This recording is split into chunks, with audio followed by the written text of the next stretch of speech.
welcome to the Death Head Dice 2012 Spring Friendly BatRep Tournament Series. If you haven't watched any of the Round 1 games, go back and do it now before we see the results. And as you can see, we're into Round 2, so we've got through the first 4 games of Round 1, and now we're going into the first game of Round 2, which is Phil's Tyranids versus Spencer's Orks.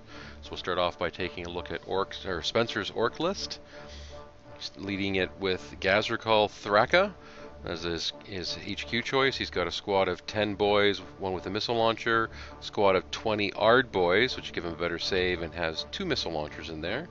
He's got a squad of 8 Ludas, and they're led by a mech with a custom Mega Blasta, a looted wagon with a boom gun, and a squad of 4 Death Copters with twin-linked rocket launchers and the big bombs. On to Phil's Tyranids. Phil is leading his army with a Tyranid Prime, and he's got a Zoanthrope and a Doom of Malantai. The Doom of Malantai has a little blue tack on the bottom there. A squad of 3 Tyranid Brood Warriors, 2 with Death Spitters, 1 with a Barbed Strangler. There's a unit of 20 Hormagaunts with Scything Talons, another Gene Stealer Brood of 16, and he's also got a squad of 18 Termagants. And he's also got, lastly, a squad of 2 sets of Spore Mine Clusters. So he's going 3. They may look like Kroot, but they're not. Deep striking the Spore Mine Cluster. So basically the rule here says that they put the clusters in prior to the either side setting up. So this is what Phil's doing. He's just dropping them in and then randomizing them d6 inches using the scatter dice. So we'll do the roll to see who goes first. And it looks like Phil gets to go for, chooses to who goes first, and he just decides to go first. So we'll take a look at the table. And this is going to be a kill points mission with a pitched battle setup. So in typical Tyranid fashion, trying to get across the table as quickly as possible. He's got the Death Copters on the one side, and there's some more of those Spore Mines, which really sort of control the setup area that Phil selected. And you'll notice that Spencer's opted to corner a lot of his stuff, so there's just a long view of the table. So scout moves, the Death Copters get to do a 12-inch scout move, so that's what Spencer's doing here. And we'll see if Spencer can steal initiative, and does not. So we're on to Tyranids Turn One. So we're going to see a lot of Spore Mine moving because there's 6 of them, and they take some time. So sped those up to 400% just to get them through. So now the Hormagaunts are going to run up. They do their run.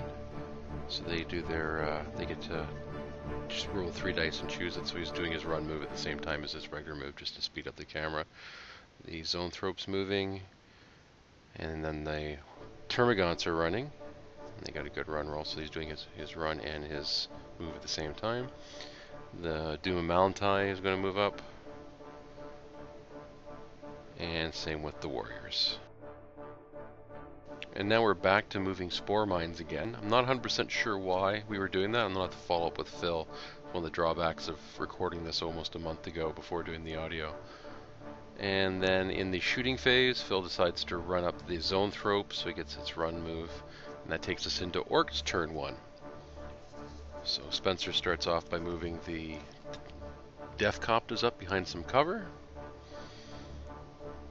and then rolls the don't press that for the looted wagon, and then shoots the boom gun at the Hormagaunts, and just to get a hit, and set 8 hits underneath that template, and just to get 6 wounds, and because it's an AP3 weapon, it takes them out, no chance of save. Next up, the Death Copters are going to try to fire, but they're just out of range of the Tyranid Warriors. Now the Looters are going to fire at the Termagants. He gets rolls a 2, so it's 1 shot each. It's 8 shots. Of those 8 shots, only 2 hit, but both those wound. And we gave him a cover save, and he managed to make the cover save. And then next up, the Gazrakal is going to fire at the that's the zone throw. Gets 3 shots, 1 hit, but fails to wound with a 1. Next up, the Boyz Rocket's going to fire. Gets 1 shot, 1 hit, 1 wound, but he managed to make his 3+ invulnerable, and that brings us to the end of turn 1. So we'll take a quick look at the table. You see the Hormagaunts hiding in behind there. Not a lot of activity so far. Everyone's just more of a positioning than anything else. And you see the Deff Coptas waiting to take a peek. You've got the Spore mines that are taking up a fair bit of space there as well. And then you've got the Orky corner there. So that brings us to the end of part 1. Click on the link to see part 2. As we always ask, if you like these videos, please subscribe. That way I know people are watching and want to see more. And comment below. Tell us what you think about the list, about the setup, the tactics. Even tell us what you think about the terrain. And we're using the tables at Phoenix Games and Hobbies in downtown Kitchener.